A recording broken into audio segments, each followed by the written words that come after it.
Maayong aga sa inyong tanan, maayong adlaw sa inyong tanan. Isa na naman ka scammer ang char-charan ta subong nga hapon kay wala kita sang lingaw. So himuon ni siya naton nga kalingawan.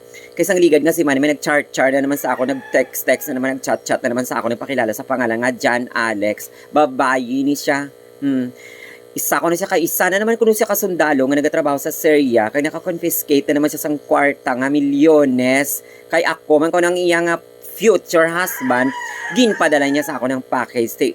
After 3 days ari na bullseye may nanawag na sa akon nga taga Bureau of Custom pariyalan ni style nila permitanan no. Tawagan ka sang Bureau of Custom tapos nagdugay pangayuan ka na sang 50,000 pesos. Subong nag-upgrade siya kay 56,700 na ko ang baydanan ko bago niya mapa-proceed diri sa akon ang package nga ginpadala sang akon nga girlfriend halin sa Syria. O ani nagkapanawag ni siya. Wait. Hello?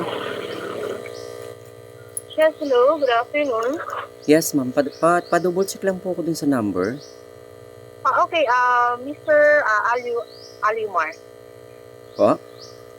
Yes po, sir. So, bali yung account details for our liaison officer is Mr. John Michael Vincent Dagos. Then the account number is 0970-3892-697. Ma'am, yung dito po kasi ako nag-doubt sa sa Michael. Tama po ba yung spelling na C-H-E-E-L? Okay, Michael. M-I-C-H-A-E-L. Vincent. Tama po ba? Vincent is V-I-N-C-E-N. Yes po. Ma'am, ang ipapadala ko is 56,700. Yun po yung Yes, total sir. amount. Yes po, for the custom fee. Okay po. So, nasa LBC po ako ngayon. Brown out po kasi dito mula kanina. Actually, naka-generator po okay. sila. Okay, guys. Sige po. Tatawag ako, ma'am, ha, pag na-okay na yung payment ko. Okay, sige, no problem. Okay, Update na lang po ito. Sige po. Nasa meeting po kasi ako, sir, kaya po hindi ko masakot yung tawag niyo kanina. Sige lang po. Okay lang po. Pasensya na po. Sige, sir, update niyo na lang Sige, po. by 3 minutes, ma'am, tatawag ulit ako. Okay? Okay, sir. Okay, sir. salamat. Thank you po. You're welcome. Bye-bye.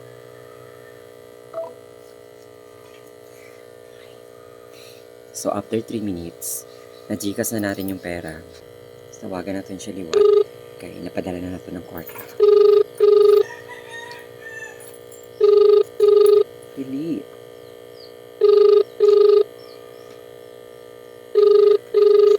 So, ready na Yes, ta. hello, good afternoon. Yes, ma'am. Good afternoon. Yes Ma'am, po, sir. na-check niyo na po ba yung account? Yes po, sir, yes po. Ay, okay na po. Na-send ko na po yung pera.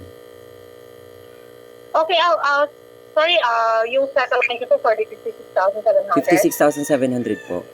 LBC Yes po po. yun, mama. Ma'am, ito po yung reference Okay, sige number. po, sir. Ito po yung reference Ayan number. po, sir.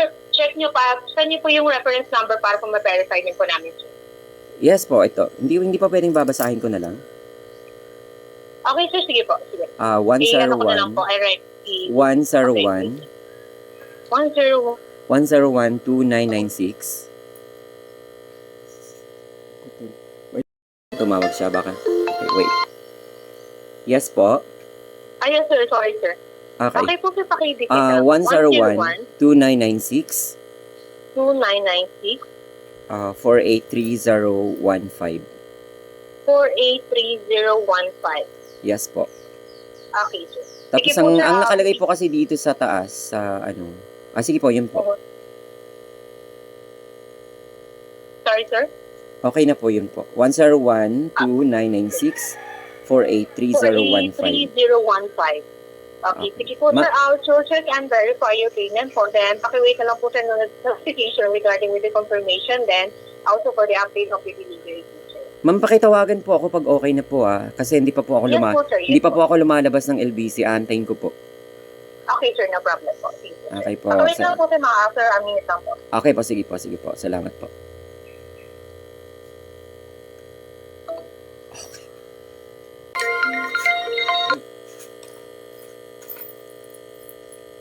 Hello, sir. Good afternoon. Mr. Ray Ryan. Yes po. Yes po, ma'am. Okay na. Yes po, sir.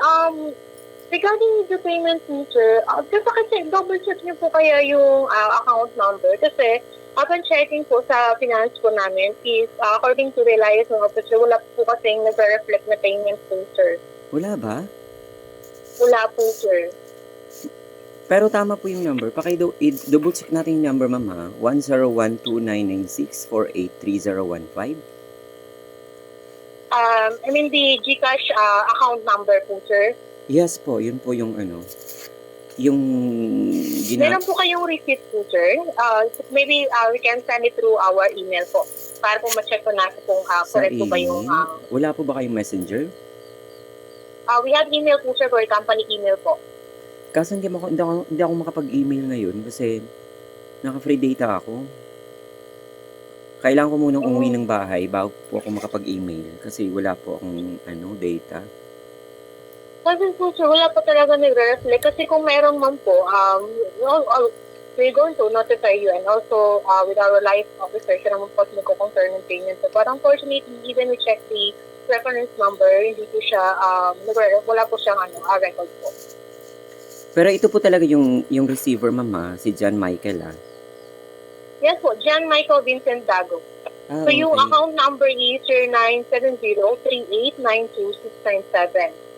So, if may baka po, sir, may nagkaroon kayo ng mistake regarding with the account, verify na lang po, sir. But actually, regarding with the account details, everything is correct po. The one that the account that we sent to you. Actually, ma'am, wala naman talaga akong pinadala. So, bakit niyo po, sir, sinabi na meron po kayong pinadala?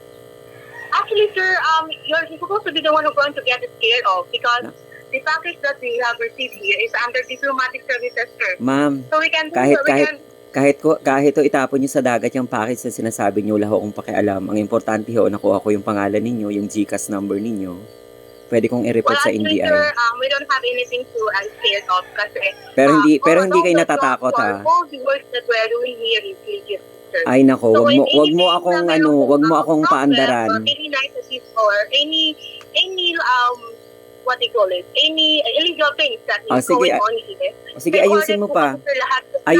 Ayusin mo pa. Baka nakalimutan. Ma'am, baka nakalimutan. Kayo po yung dapat pong matakot kasi we have all your Wow. records and also, meron po kaming address ni po, sir. And you At must, sigurado ka ba na yung address na think of it before you send us take reference number from GCash. You're talking in custom clearance officer po, sir. You must Nakakatawa also ka. respect Di mo me ba as alam a na nasa custom Cavite lang officer ako? po. Actually, sir, we don't have anything to discuss out. Okay? Oo, pero But ire-report kita sa and then NBI. we're also going to report you as using a fraud, sir. And that's all, Okay. and thank you. So, i-report din kita sa NBI, ha? Yung number mo.